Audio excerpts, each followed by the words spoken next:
Bed. You don't get it until you go in.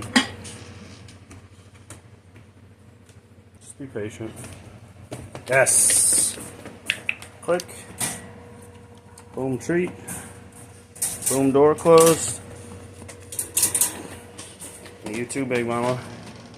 Break time. And that's that. Job. And we move.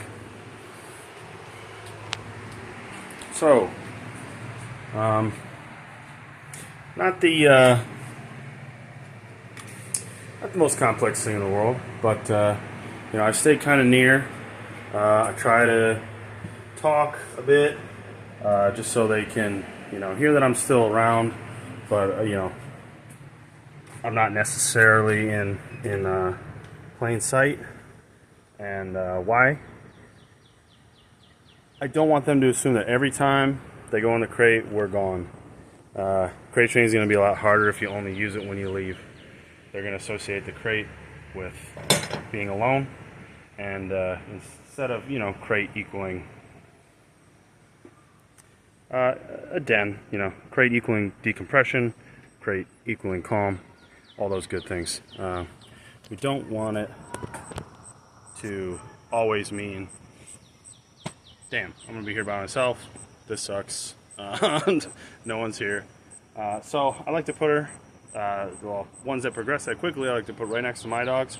So there was a little crate in there as well, but my other guy, I don't bring him outside with them two at the same time, unless I'm out here, because he's unneutered, she's unspayed, so obviously got to watch it there. So, but I have the two girls outside a lot together, and I monitor them just on the little security cam or from that window, just so I can see proper play and make sure they're, they have a little bit more sense of freedom, so they act a little more naturally, let their guard down.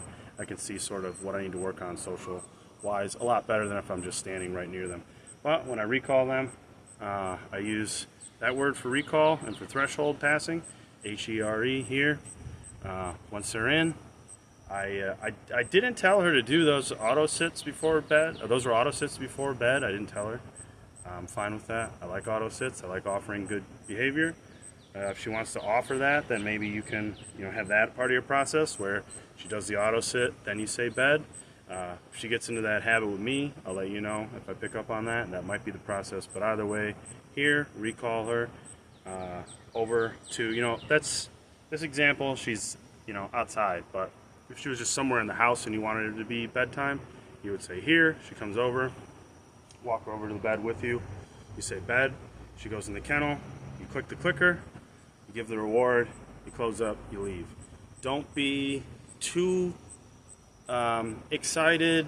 I mean, it's a good thing when they go in on their own. Make sure not to click too early. When that fourth paw is in, you can click and you can vocally praise, but not over the top, because we don't want to get them all ramped up and then we leave, right? That's not necessarily fair for them. And then when we come back, even more calm. When we come back, if we approach the kennel and she starts to whine, pace and scratch at the kennel, walk back out the room. Again, we don't want to build that heightened emotions in there. We don't want them to go over threshold and be super erratic. It's a place to go to calm down. So, approach the crate, she gets wild, back off a little bit. Approach the crate, she's chill. You can unhook and let out, as long as there's a little bit of control. I'll send a video on the other end of it. But right now, that's the first part, that's kenneling up. Pretty simple process.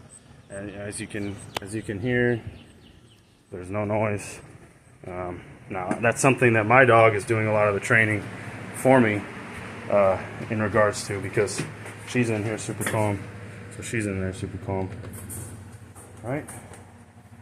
Good job. Already laying down. Didn't have to give her a down. That's a double down, we call that, when the head goes down as well as the body. A double down is pretty much just 100% a behavior down. That's what we want to look for as behaviorists. are natural positions. Competition downs and things like that, where they're, you know, rigid, they look like a sphinx and all that stuff, that's no bueno for kennel work. That's no good for behavior. That's not going to lead to calm. That's a really engaged, you know, ready to work stance, and I don't want that. When I want the crate down, I want it to look like that. I want the legs kicked out, I want her sideways, I want it to look sloppy, and most of all, I want that head to go down. And you know, you feel free when you see that double down. I don't have the clicker on me or treat ready, but if I were to walk back in there and see that, feel free to click for calm, right? Always click for calm. She's in there whining, pacing, wait it out. You always want to try to give her the chance to, you know, self-regulate. If she doesn't, then you can go in there and give a little negative marker. I just say shh, way more loudly than that, but I'm not going to do it now because they're quiet. And then I leave the room, no engagement. And then if she listens to me, I come right back in, click, reward for her listening to me. I'll go through that process more, but I just wanted you to see the first half of it and to really see that she is calm in there. She is chill. That's what she's kind of mirroring. She's helping her a lot with that.